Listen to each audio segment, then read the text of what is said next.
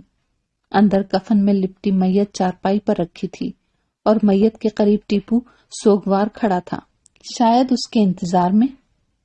زینب کو دیکھ کر اس نے اس کے منہ سے کفن ہٹا دیا۔ اب اسد کا بے جان چہرہ زینب کے سامنے تھا۔ چند پل وہ اس کو دیکھتی رہی، پھر فرینڈز کے پکارنے پر وہ ان کے ساتھ چل دی۔ آنکھوں میں آنے والے آنسو اس نے کیسے ضبط کیے یہ وہی جانتی تھی۔ سہیلیاں چھیڑتی رہیں، بیچارہ تمہارا عاشق مر گیا، مگر وہ چپ رہی اور پھر گھر پہنچ کر وہ چارپائی پر ایسی گری کہ کئی دن تک اٹھ نہ سکی۔ سارا وقت سماعتوں میں اسد کی آواز گونجتی، اب میری موت ہی تمہیں میری محبت اور بے گناہی کا ثبوت دے گی۔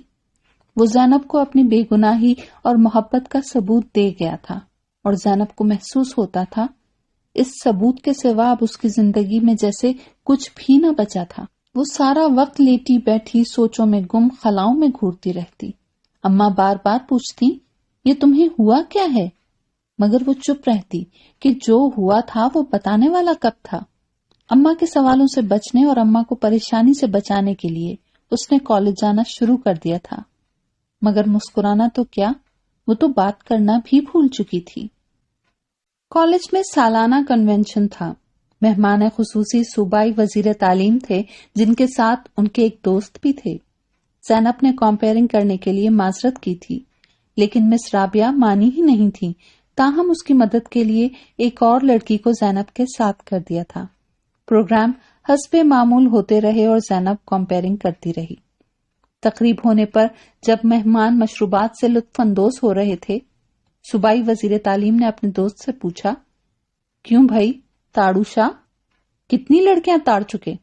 کمپیئرنگ والی لڑکی نے ادھر ادھر دیکھنے کا موقع ہی نہیں دیا، زندگی میں پہلی بار۔ حسن شاہ نے سنجیدہ لہجے میں کہا تو حیدر نے چونک کر اس کو دیکھا اور پوچھا، مسئلہ حل ہو گیا؟ ہاں، پرنسپل سے کمپیئرنگ کرنے والی لڑکی کے گھر کا پتہ اور فون نمبر لینا مت بھولنا۔ حسن نے کہا، تو حیدر نے سر ہلا دیا، جبکہ زینب تقریب ختم ہونے سے پہلے ہی اپنے گھر چلی گئی تھی۔ دوسرے روز جب زینب کالج سے واپس گھر آئی تو اماں بے حد خوش تھیں۔ ان کو سلام کرتے ہوئے اپنے روم میں آئی تو اماں بھی اس کے ساتھ ہی روم میں آئیں اور کہا، لباس بدل کر فوراً ڈرائنگ روم میں آ جانا، تمہیں دیکھنے چند خواتین آئی ہیں۔ کیوں اماں؟ زینب نے کچھ نہ سمجھتے ہوئے ان سے پوچھا۔ کیوں کا جواب بعد میں، پہلے جو کہا ہے وہ کرو، اماں نے کہا اور باہر چلی گئی۔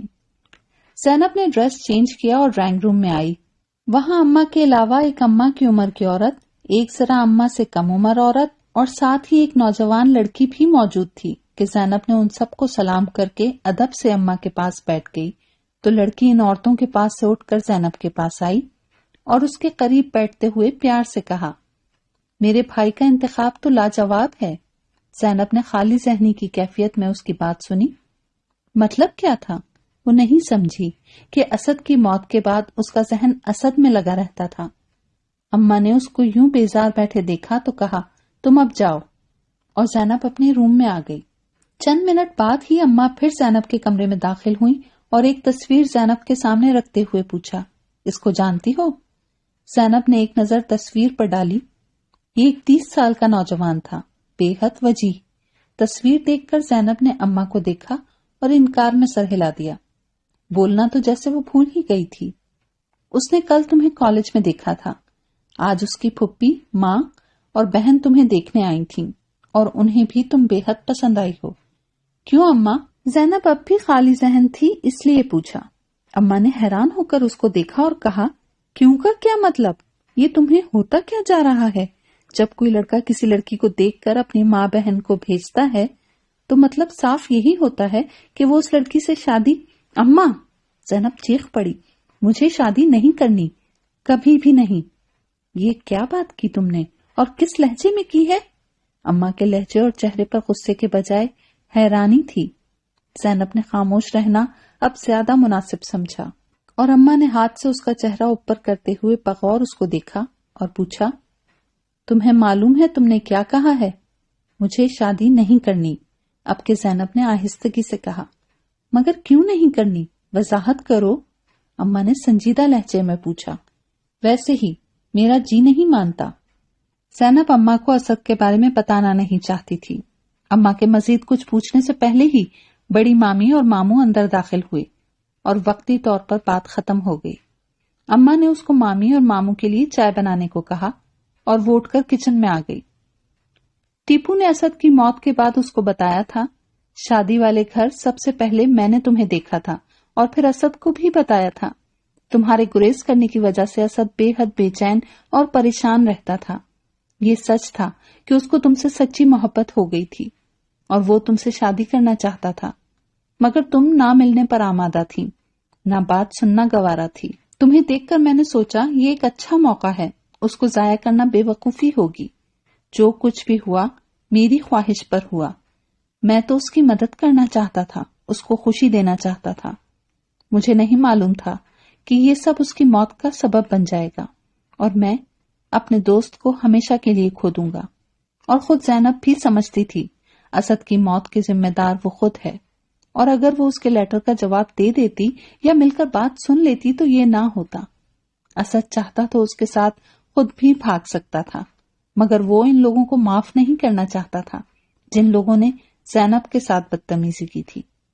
محبت کرتا تھا زینب سے اور اپنی محبت کی توہین کوئی بھی برداشت نہیں کرتا۔ زینب چائے نہیں بنی ابھی؟ اماں کی آواز سن کر وہ چونکی۔ کیتلی میں رکھا پانی کب کا سوکھ چکا تھا۔ اس نے دوبارہ پانی چولہے پر رکھا اور جلدی سے چائے بنا کر ساتھ کیک اور بسکٹ لے کر ٹرے اٹھائے اندر چلی آئی۔ رات کا کھانا کھا کر ماموں لوگ گئے تھے اور زینب ان کے جانے سے پہلے ہی سونے چلی گئی تھی۔ اماں کھانا پکا کر ابا اور بھائی کے ساتھ کہیں چلی گئی تھیں، نہ انہوں نے بتایا نہ زینب نے پوچھا۔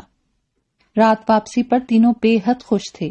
اماں لباس بدل کر اس کے روم میں آئیں اور دونوں ہاتھوں میں اس کا چہرہ بھر کر کہا، بے حد امیر لوگ ہیں، جدی پشتی دولت مند اور خاندانی رئیس۔ زینب تیری دنیا بھی سنور گئی اور آخرت بھی، جو خواب میں نے دیکھا تھا وہ پورا ہو گیا، تمہارے ابا نے ہاں کر دی ہے۔ اماں نے بات ختم کر کے اس کا منہ چوما اور زینب نے آہستگی سے کہا، اماں میں نے آپ سے کل بھی کہا تھا کہ مجھے شادی نہیں کرنی۔ کیوں نہیں کرنی؟ وجہ بتاؤ۔ اماں نے پھر پوچھا۔ وجہ کوئی نہیں، بس میرا دل نہیں مانتا۔ زینب اس کے سوا کچھ نہ کہہ سکی۔ ناشکری مت بنو، کتنے اونچے لوگوں کا رشتہ آیا ہے تمہارے لیے۔ پھر انہوں نے رازداری سے پوچھا، کسی کو پسند کرتی ہو؟ ایسی کوئی بات نہیں ہے اماں۔ زینب نے ضبط کرنے کی کوشش کی مگر آنسو بہہ نکلے۔ یہ دیکھ کر اماں نے کہا، میں نے اپنے دکھ درد کبھی تمہیں نہیں بتائے، نہ تمہارے باپ کی سختی تمہیں دکھائی، نہ ہی گھر کی غربت کو تم تک پہنچنے دیا۔ ہر دکھ پریشانی کو تم بہن بھائیوں سے دور رکھا، ہمیشہ تمہاری ماں کی بجائے دوست بنی رہی۔ مجھے بتاؤ کیا بات ہے؟ اگر تمہاری کوئی پسند ہے تو میں انکار کروں گی۔ تب بے ساختہ اماں کے گلے لگ کر روتے ہوئے زینب نے ساری کہانی کہہ سنائی۔ اماں نے حیرت سے یہ سب سنا، پھر پوچھا، تمہیں اسد سے محبت تھی؟ اس کی زندگی میں نہیں اماں، مگر اس کے مرنے کے بعد مجھے اس سے سچی محبت ہو گئی ہے۔ اس کی موت میری وجہ سے ہوئی، اب میں بھی ہر خوشی سے منہ موڑ لوں گی۔ زینب خاموش ہوئی تو اماں چند لمحے اس کو دیکھتی رہیں، پھر بولی، اگر وہ زندہ ہوتا تو میں اپنے ہاتھوں سے تمہاری شادی اس کے ساتھ بغیر کسی اعتراض کے کرتی، لیکن اب تمہاری ان باتوں کو بے وقوفی ہی سمجھا جا سکتا ہے۔ آپ اس کو جو بھی سمجھیں مگر مجھے شادی کے لیے مجبور نہ کریں۔ کیسی بدشگونی کی باتیں کرتی ہو؟ اماں نے کہا، پھر اس کو سمجھانے لگی، دیکھو میں نے جو خواب اپنی اولاد کے بارے میں دیکھا تھا یہ اس کا آغاز ہے۔ تمہارا انکار تمہارے ساتھ ساتھ باقی تمام بہن بھائیوں کا مستقبل بھی ویران کر دے گا۔ اپنا نہیں تو اپنے بہن بھائیوں کا ہی سوچو۔ بڑے بہن بھائی تو ویسے بھی خاندان کے لیے قربانی دینا فرض سمجھتے ہیں۔ یوں بھی زندگی بہت طویل اور بے حد بے رحم ہوتی ہے، تنہا نہیں گزرتی اور نہ ہی دنیا گزارنے دیتی ہے۔ دیکھو اگر اللہ نے اپنا فضل کیا ہے تو اس طرح مت کرو۔ کہا نا تم بڑی ہو، اپنا نہیں تو چھوٹوں کا ہی سوچو۔ ویسے بھی تمہارے ابا نے ہاں کہتی ہے، وہ بھی تمہارے انکار کو نہیں مانیں گے، اور پھر کوئی معقول وجہ بھی تو ہو انکار کی۔ اگر یہ بات ہے تو پھر مجھے بتانے یا مجھ سے پوچھنے کی ضرورت ہی کیا تھی؟ جو آپ کے جی میں آتا ہے کریں۔ اماں نے زینب کی اس بات کو غنیمت جانا اور مزید کچھ کہے بغیر خاموشی سے اٹھ گئیں، اور پھر پوری دھوم دھام سے زینب کی شادی سید حسن شاہ سے ہو گئی۔ اور شادی کی رات حسن شاہ نے پوری ایمانداری سے اس کو بتایا۔ اس کے حلقہ احباب میں مردوں سے زیادہ تعداد لڑکیوں کی ہے، مگر ان میں سے کوئی بھی ایسی نہیں جو بیگم حسن شاہ کہلانے کے لائق ہوتی۔ لیکن جب تمہیں دیکھا تو لگا تم وہی ہو جس کی مجھے تلاش تھی۔ جب تمہیں دیکھا تھا تو اسی وقت میں نے سوچ لیا تھا کہ مزید وقت ضائع کرنا بے وقوفی ہوگی۔ میں نے وہیں حیدر سے کہہ دیا تھا کہ وہ آج ہی تمہارے گھر کا نمبر اور ایڈریس لے کر دے، اور اس نے لے دیا۔ بات ختم کر کے وہ مسکرایا تھا۔ زینب جواباً مسکرا نہ سکی۔ یہ دیکھ کر حسن نے گرم جوشی سے اس کا ہاتھ دباتے ہوئے پوچھا، زینی تم خوش ہو؟ زینب نے جواب دینے کے بجائے نگاہیں جھکا لی اور یوں بات ختم ہو گئی۔ شادی کے بعد حسن ہنی مون کے لیے اس کو ملک سے باہر لے گیا۔ کتنے ملک گھومے پھرے، پھر زینب کو کچھ معلوم نہیں تھا۔ اماں نے اس کو شادی کے بعد بطور خاص کہا تھا، اب یہ سوگ اور سنجیدگی چھوڑ دو، ہنسا بولا کرو شوہر کے ساتھ۔ احسن بھی کہہ رہا تھا کہ تم بہت چپ چپ سی رہتی ہو، گو کہ میں نے اس کو سمجھا دیا ہے کہ تمہاری بچپن ہی سے یہی عادت ہے، مگر پھر بھی خود کو بدلنے کی کوشش کرو۔ زینب نے ماں کو جواب دینا مناسب نہیں سمجھا تھا۔ شادی کر لی تھی، یہی بہت تھا۔ اگر بڑی بہن یا اولاد ہونے کے ناطے چھوٹوں کے لیے قربانی اس پر فرض تھی تو وہ اس نے دے ڈالی تھی۔ حسن شاہ زینب کو پا کر بے حد خوش تھا۔ زینب کی سنجیدگی سے متاثر ہو کر سید حسن شاہ نے زینب سے شادی کی تھی۔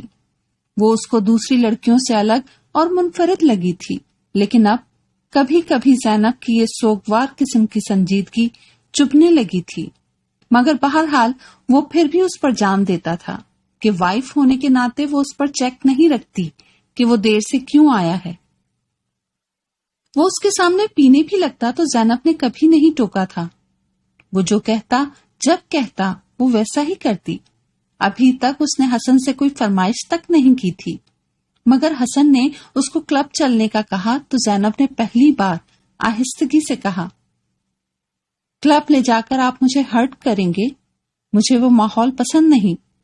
یہ بات زینب نے اس لیے کہی کہ شادی کے فوراً بعد حسن شاہ نے اپنے سب دوست احباب کو شادی کی خوشی میں کلب میں دعوت دی تھی۔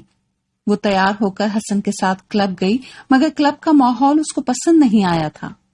حسن شاہ کی ایک دوست نے زینب سے کہا، حسن آج بھی پرانی دوستوں کے ساتھ کھڑا ہے، اب آپ اس کو کنٹرول کر لیں۔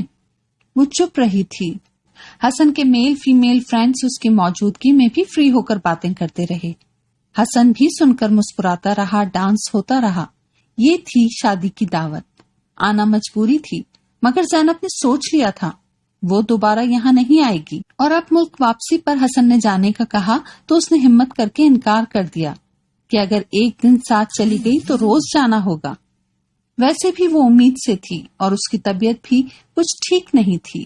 اس کا انکار سن کر حسن شاہ چند پل بغور اس کو دیکھتا رہا، پھر برہم اور تیز لہجے میں یہ کہتا ہوا چلا گیا، تم خود کو زندہ سمجھتی ہو؟ تم زندہ ہی کب ہو جو مرنے کی نوبت آئے؟ وہ تو چلا گیا اور زینب کی سماعتوں میں انہی الفاظ کی بازگشت تھی، تم زندہ ہی کب ہو جو مرنے کی نوبت آئے گی؟ تم زندہ ہی کب ہو؟ زینب کو بھی یہی لگتا تھا کہ وہ اسد کے ساتھ ہی مر گئی تھی۔ اب وہ ایک زندہ لاش تھی اور یہ زندگی مجبوری کی زندگی تھی جو اس نے ماں کی خواہش پر اختیار کی تھی۔ وہ بہت کوشش کرتی تھی مسکرانے کی، مگر کامیاب نہیں ہو پاتی تھی۔ ماں نے کہا تھا، تمہاری دنیا بھی سنور گئی ہے اور آخرت بھی، خاندانی سید ہیں، مگر حسن کے گھر کا ماحول بے حد کھلا اور آزاد خیال تھا۔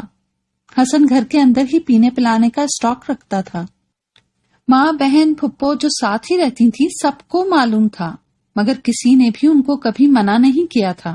بہن سلیو لیس شرٹس بھائی کے سامنے پہن کر گھومتی تھی، کوئی شرم نہیں۔ میں نے گھر میں کسی کو کبھی نماز پڑھتے ہوئے نہیں دیکھا۔ ایک بار یوں ہی اس نے اپنی نند سے کہہ دیا، تم نماز نہیں پڑھتی؟ پاس بیٹھی ساس نے فوراً کہا، ارے بہو، ہم بخشے ہوئے لوگ ہیں، بڑی قربانیاں دی ہیں ہم نے کربلا میں۔ اس نے پھر کبھی نہیں پوچھا۔ حسن شاہ ایک رنگین مزاج نوجوان تھا۔ اس کی خوش نصیبی تھی کہ اسے وائف ایسی ملی تھی جو اس کی عیاشی کی راہ میں رکاوٹ نہیں تھی۔ وہ شادی کے بعد بھی آزاد زندگی گزار رہا تھا۔ زندگی یوں ہی گزرنے لگی۔ اس نے 2 بچے پیدا کیے، ایک بیٹا اور ایک بیٹی، مگر وہ نہ بدلی۔ اماں کی خواہش البتہ پوری ہو گئی۔ زینب کے گھر ہونے والے فنکشنز میں اماں بیٹوں اور بیٹیوں کو پوری تیاری کے ساتھ بھیجتی۔ زینب کے گھر ہی بہنوں کے رشتے بڑے گھروں میں طے ہوئے، شادیاں بھی ہو گئیں، بیٹے بھی بڑے خاندانوں میں بیاہے گئے۔ اماں بے حد خوش تھیں۔ ماں کو خوش دیکھ کر وہ مطمئن ہو گئی کہ اس کی قربانی رائیگاں نہیں گئی تھی۔ وقت گزرتا رہا۔ ساس فوت ہو گئی، مگر ساس کی جگہ پھپھو ساس موجود تھیں۔ بچے آیا اماں نے پالے تھے، بچے بڑے ہو گئے۔ بیٹا اعلیٰ تعلیم کے لیے ملک سے باہر جا چکا تھا، جبکہ بیٹی یونیورسٹی میں پڑھ رہی تھی۔ بہت سارا ٹائم گزر گیا تھا، مگر اسد کی یاد آج بھی اس کے دل میں تازہ تھی۔ وہ اس کو کبھی نہیں بھولی تھی، جو اپنی محبت کا ثبوت دینے کے لیے جان دے گیا تھا۔ حسن کے ساتھ اس کا جسم رہا، روح نہیں۔ اس نے خود سے کبھی حسن سے کچھ نہ کہا، مگر حسن کی کسی بات سے انکار بھی نہیں کیا۔ اس لیے زندگی آرام سے گزر گئی تھی۔ بچے بھی اس کے مزاج کو سمجھ گئے تھے، اس لیے اپنے مسئلے ماں سے کہنے کے بجائے باپ سے کہتے تھے۔ مگر رات اچانک کیا ہوا تھا؟ سب معمول کے مطابق کھانا کھا رہے تھے۔ سب تھے ہی کتنے، وہ خود، حسن اور بیٹی زری۔